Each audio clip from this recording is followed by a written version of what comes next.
100% Chelsea. As you can tell, we're filming this post-player rating, so make sure you check those out. Obviously, Lewis's fantastic show player ratings every single game, and they turn the lights off right at the end. So it is going to look like I am like an under interrogation lamp, but we'll move on. I digress. First game back, yeah, wasn't great, was it? Yeah, Everton 2, Chelsea 0. Where to start? We'll start with the starting 11, which is what we mentioned in the lineup announcement. Marcos Alonso starting. Are you feeling all right, Maurizio? Look, he's played 90 minutes on Thursday. You're talking about rotation, and again, this is something which I've criticised Maurizio for, and criticism is warranted wherever it is, and you can open a conversation about it. I've said in a lot of fan camps today, you need to have a conversation, open a dialogue, rather than just say the person is being reactionary, doesn't know what they're talking about. I don't think I'm being reactionary by saying Marcos Alonso is one, probably shattered, two, can't play left back. And I said this, is he still here? That's just a, oh my God, that's a piss take. What? Why? He's selling. It's 8 p.m. and it's fucking freezing. I'm wearing gloves. Why would you be selling ice cream at this time? Marcos Alonso moved much like that ice cream van, very slow, and if you put music to it, it would be quite funny. Benny Hill's quite a good one for him. If you want to check that out, Benny Hill. If you know, I'm not going to do it now. I was at a karaoke bar last night, which is the only highlight of Liverpool going out. And obviously, you know, for me, this is my second city. I've got family up here, so I love this place. But look, Marcos Alonso at full-back was not a great option from the beginning of the season. He started well, but then he got shattered, and people's argument for him playing left-back was he was scoring goals. It's not what a left-back's main job is, really, is it? So for me, I wasn't sure about that, and I think that selection was a bit wrong, but everything else made sense. Other than that, we move into the game, and we started well. We obviously created an opportunity. We hit the post. We didn't quite get over the line, and for me, that kind of set the tone for what we saw towards the back end of that game as well. You know, we were a very lackluster, I thought. And when people say we were dominating and we were great at this, we were great at that, I was a really dominative first half. I'm going to say it again: possession stats mean very little. They only tell a small part of the story. The main part of the story is the fact we didn't win the game, which it was must win. Every single game now in the Premier League, if you want to get top four, is must win.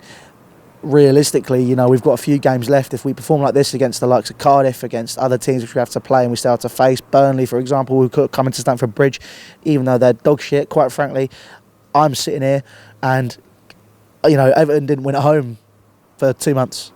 Everton lost 3-2 to Newcastle last week when they were 2-0 up. Teams that aren't performing come to Chelsea or play Chelsea at the minute, and they can almost smell the fear, and that's how it feels for me. And you know, I think that, you know, possession stats, we pass the ball, we look great. Main aim of the game is to score goals, get the ball in the back of the net, make sure you win the game. That is what the prerogative is. And I understand Sarri's here to implement a philosophy. I completely understand that. I agree with that. I'm not Sarri out. I am not going to sit here and say, you know, he's dog shit, he's this, he's that. He needs to adapt, but he's proven in other places, at Empoli, at Napoli, he is fully capable of bringing a style of football, and that's what Chelsea want. That's what we've been crying out for on many occasions, some fans. For me, as I've said at the beginning of the season, I'm a results-based guy. Get the ball in the back of the net. That's what matters to me, and you know, we have to be winning those games, and if you need to adapt, do so. And you know, at the minute, Sarri has done some small adaptations with what he has, but it wasn't good enough. And then we went 1-0 down to a sloppy, again, set piece, and again, zonal marking doesn't work again. And it's not just Chelsea proving this point, it's Manchester City changing from zonal marking, it's Liverpool changing from zonal marking, it's every club, or the majority of clubs, not utilising zonal marking. Am I going nuts here when I say it doesn't work then? You know, there's other examples. I'm not being reactionary. Oh, I'm so reactionary all the time. No, I'm not. I'm basing it on previous statistics and facts that are there.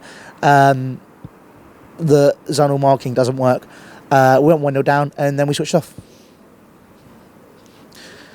As I've already said in a couple of fan cams, it was like we're taking the dog on a walk in Stanley Park, which is just over there. We forgot we were playing Everton. Looks here, slow down. Oh, this is lovely. Oh, look at that light over there. That's really. Oh, look at the fans. Oh yeah, shit. Sorry, 1-0 down. I'll pass it now. 3 seconds later, when the Everton defence has given time for themselves to collate and to build and get into the right shape to defend against Chelsea, we weren't doing that. And then again, a sloppy penalty, and we're 2-0 down. And that set the tone for the game. That was it, 2-0. What was the statistics, Scott, that you were saying? Everton haven't won against the top 6. 26 games against the top 6. And say that again, go on. 25 previous games against the top 6, 18 defeats, Yep. 7 draws, Yep. minus 44 goal difference. Yep. 26th game, they win, and it's against us. There's a fact. Look, again, we we can't really say anything about that. To be honest, credit to Everton. Better side today. They went and got a job done. They marked Eden Hazard out of the game, which meant he couldn't have as much impact as we would like him to by putting 3 or 4 men in him. They stopped him there. They also then sat very well defensively. They stifled the game. They did what they needed to do to win. Again, as I said in the preview, when I was watching Mauricio Sarri's comments on how Wolves didn't play football, it is very, very, very... Well, football's an open concept. It's a blank page. You play it how you want to play it. Wolves getting results. Everton got a result today. You play football how you need to get over the line in some cases. If you have carte blanche, if you're able to just develop this lovely style of football, then that's great. However, Chelsea are currently not now in a position of carte blanche, want to develop. We're in the position of we need to get the points. Yeah, it's just how it is. And, people are saying they'd rather fall out of Europe. It'd be a wake-up call, but falling out of Europe alongside a transfer ban financially is not viable for Chelsea. They're a self-sustaining club. That is how we operate at the minute. And to be honest, we need Europe. Again, it's more finances than anything. Look, if we can develop the club with youth players and try and blend that with bringing in some fantastic talent in a few years' time when this transfer ban was gone in the next 2 years, look, that's fantastic. And he's gone past again. But look, once the transfer ban is raised and we can blend some fantastic youth players with some fantastic bought talent, which is what you're seeing with other clubs. You've seen it at Liverpool, you've seen it at Manchester City, the likes of Phil Foden blending in with the likes of, the David Silvas, which was brought in, the Kun Agueros. You look at Liverpool as a prime example. Alexander-Arnold coming in. You've got Virgil van Dijk, you've got Alisson, you've got some fantastic players at that side, which are blended with players that understand the philosophy, that understand how English football works, with the likes of James Milner's and all these other players. They've done it correctly, they've done it smart with a director of football. Chelsea is run poorly from top to bottom. It's not just Sarri, it's not just the players, it's not just the board. Everyone takes equal blame because all of them are failing to do what they need to do. It's a trickle-down effect. If Roman can't be in the country to affect change as much as he normally used to, that then falls onto Marina. Marina, fantastic businesswoman, great nous for that. I can't discredit her there. However, she doesn't really understand football, in my opinion. She may understand it more than she did. Everyone learns. I think that some of the purchases that we've made have been unwise. That also falls onto the board who are making the purchases and then saying to Mauricio Sarri, right, you want to implement change, there you go, use that. Yeah, but he's going, I can't use it, but then he's having to use it, and then he's getting it in the neck because we hate Sarri ball, fuck Sarri ball, all this stuff, which I disagree with. I don't think it's fair.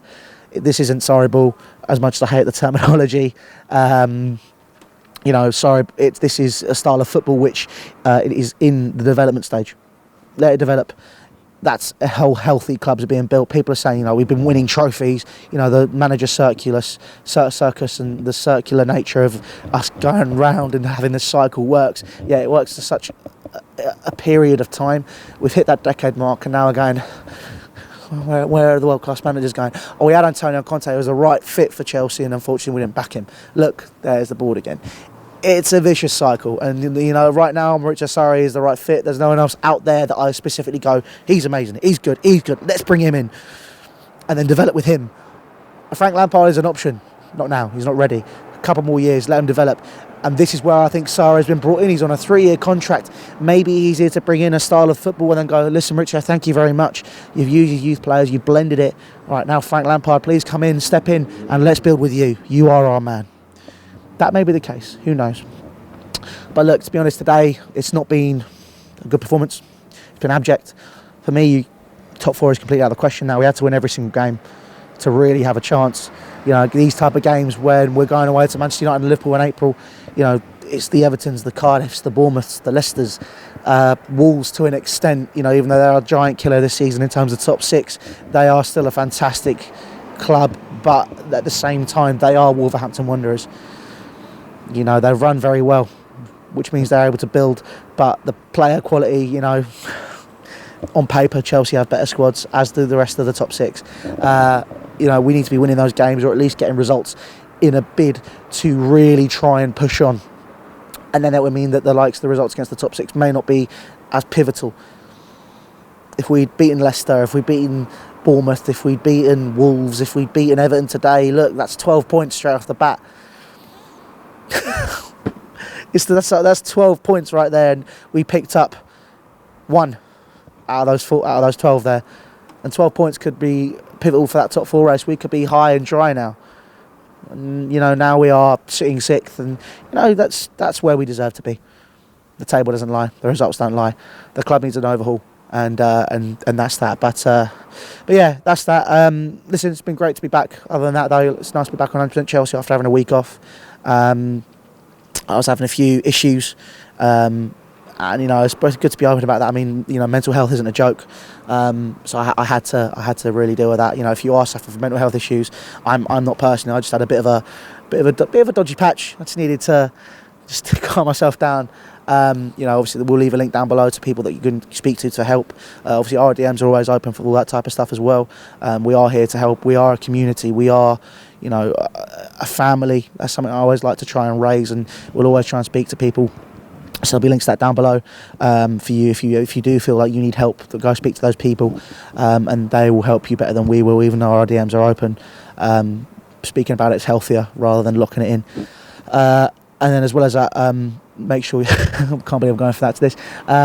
If you would like to vote for us in the FBA'S for the best fan channel content, so best club content, you put 100% Chelsea, a link on the FBA website, which is the football blog on water.co.uk, or you head to their socials and add us there. There's a link and there's descriptions on how to do it on my personal Twitter. If you want to do it from Twitter, head to my personal, copy and paste the pinned tweet, and then send that off to the FBA'S.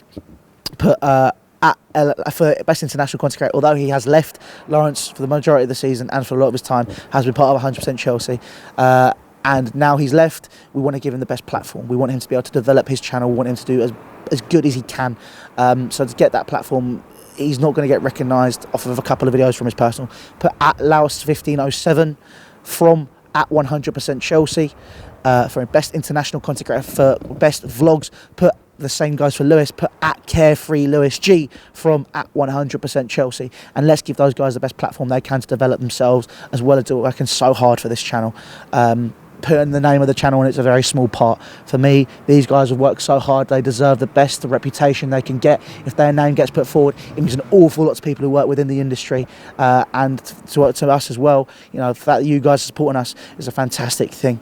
So listen, I am back now full time. I'm looking forward to being part of 100% Chelsea once again. Thank you to Scott behind the camera for taking over from me, as same guys for Lewis, and thank you to Jay, who's also behind the camera, for stepping in as an editor. But we're back. We're better than ever. We are officially now, in terms of numbers, the #1 Chelsea fan channel on the internet. But we need to move on from this result. Everton 2, Chelsea 0, international break now, but we move on to Cardiff afterwards. Let's hope we get these results. Let's crack on and let's see what we can do for the rest of the season. Thank you guys, take care, God bless, and I'll see you later.